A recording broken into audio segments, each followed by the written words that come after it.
মাত্র 5 মিনিটের মধ্যে জৈব যৌগ অধ্যায়ের কে কার সাথে বিক্রিয়া করবে এই বিক্রিয়াগুলো একদম শর্টকাট A to Z পুরোপুরি শিখিয়ে দিব। দেখো কথা না পেরেই চলো শুরু করি। প্রথমে অ্যালকিন শনাক্তকরণ, শুরুতেই তো অ্যালকিন এই চ্যাপ্টারে।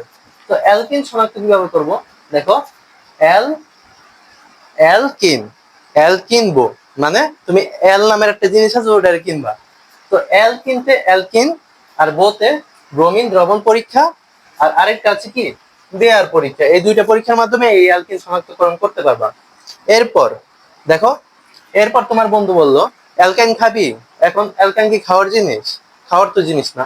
তাহলে বললো অ্যালকাইন না, তাহলে অ্যালকাইন না, এই নাতে নাতে একবার না ধাতু সহ মানে সোডিয়াম ধাতু সহ পরীক্ষা, আরেকবার অ্যামোনিয়া যুক্ত, দেখো ন দিয়া অ্যামোনিয়া যুক্ত সিলভার নাইট্রেট, আর আরেকটা হচ্ছে অ্যামোনিয়া যুক্ত কিউপ্রাস ক্লোরাইড, এই দুইটার পরীক্ষা। ঠিক আছে, এই তিনটা পরীক্ষার মাধ্যমে তুমি অ্যালকাইন শনাক্তকরণ করতে পারবা। এরপর আছে অ্যালকোহল। এখন তোমার বন্ধু বললো যে অ্যালকোহল খাবি, তুমি বললা যে অ্যালকোহল নো প্রবলেম। ঠিক আছে, তখন এই নোতে সোডিয়াম ধাতু সহ পরীক্ষা, নো এর এন দিয়ে সোডিয়াম ধাতু সহ পরীক্ষা, আর প্রবলেমের পি দিয়ে PCl5 সহ মানে পটাশিয়াম পেন্টাক্লোরাইড বলে, এটা সহ পরীক্ষা। আচ্ছা, এরপর ইথার। ইথার শনাক্তকরণ হয় PCl5 সহ পরীক্ষা দ্বারা। ঠিক আছে, তারপর অ্যালকোহল ও ইথারের মধ্যে পার্থক্য করবে কে, এইটাও PCl5।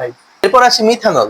মিথানলের ধরো তুমি বিয়ে করছো, তোমার শালি আছে, তো তুমি শালি না বললে বললা স্যালি, তো স্যালি মিথ্যা আশা দেয়, এই স্যালিতে স্যালিসাইলিক অ্যাসিড আর মিথ্যাতে মিথানল, মানে মিথানলের শনাক্ত করা হয় কি দিয়ে, স্যালিসাইলিক অ্যাসিড দিয়ে।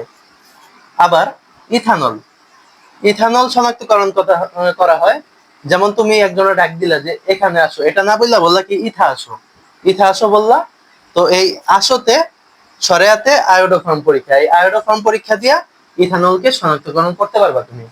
এরপর ধরো ফেনল একটা মেয়ে, লিবার্টি মানে কি স্বাধীনতা, মানে তার বিএফ স্বাধীনতা দেয়, ফেনলের বিএফ স্বাধীনতা দেয় মানে লিবার্টি দেয়, সোজা কথা।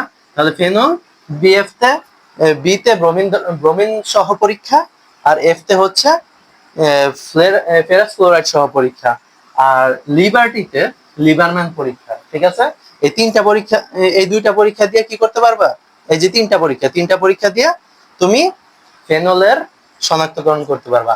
এরপর কার্বনিল, কার্বনিল মূলক, কার্বনিল মূলক হচ্ছে অ্যালডিহাইডের যে মূলকটা অর্থাৎ CHO, এই মূলকটা শনাক্তকরণ করতে শুধুমাত্র 2,4 ডিএনপি টেস্ট, ডিএনপি। ঠিক আছে, 2,4 ডিএনপি টেস্ট। এরপর হ্যালোজেন, হ্যালোজেন দিয়ে মনে রাখবা, এই যে হ্যালোজেন হচ্ছে লোতে, হ্যালোজেনের মধ্যে কিন্তু দুইটাই আছে, লোতে লেসাইন পরীক্ষা, একটা হচ্ছে লেসাইন পরীক্ষা, আর নতে হচ্ছে সোডিয়াম পরীক্ষা। ঠিক আছে, এরপর কার্বক্সিলিক অ্যাসিড, এটা শনাক্ত করা 5% সোডিয়াম বাইকার্বনেট, এইচ মানে হচ্ছে বাই, মানে মাঝখানে এইচ দিয়ে বাই বুঝাইছে, সোডিয়াম বাইকার্বনেট পরীক্ষা। আর গ্লিসারিন, এই দেখো তো গ্লিসারিন উচ্চারণ করতে গেলে ল ফলা আসে না, ল ফলা, আর অ্যান্সারের মধ্যে থাকবে র ফলা, অ্যাক্রিলিক টেস্ট। ঠিক আছে, এই যে র ফলা, এটা দিয়ে তুমি মনে রাখবে। আর অ্যাক্রিলিক টেস্টের এই দেখো হচ্ছে সংকেত হচ্ছে CH2, সি ডাবল বন্ড, মাঝখানে কিন্তু অবশ্যই ডাবল বন্ড থাকবে, যেহেতু মাথায় হচ্ছে CH2 ডাবল বন্ড CH এবং অ্যালডিহাইড মূলক, মানে এই যে কার্বনিল মূলক। বুঝতে পারছো? এরপরে দেখো অ্যালডিহাইড ও কিটোন, এই অ্যালডিহাইড ও কিটোনের পার্থক্য করবা, একটা হচ্ছে ফেহলিং দ্রবণ পরীক্ষা, ফেহলিং দ্রবণ, আর একটা হচ্ছে টলিন বিকারক, এই দুইটা দ্বারা তুমি এদের পার্থক্য করতে পারবা। আর 1 ডিগ্রি 2 ডিগ্রি 3 ডিগ্রি অ্যালকোহলের ক্ষেত্রে পার্থক্য করবা লুকাস বিকারক দিয়ে। আর যদি অ্যামিনের পার্থক্যকরণ বলে তখন নাইট্রাস অ্যাসিড, এটার সংকেত হচ্ছে HNO2, এটা দ্বারা তুমি পার্থক্যকরণ করতে পারবা। তাহলে আজকের মতো এখানে বিদায় নিচ্ছি। এরকম আরো শর্টকাট ক্লাস পেতে ভিডিওটি লাইক দিয়ে চ্যানেলটি সাবস্ক্রাইব করে রাখো। আল্লাহ হাফেজ।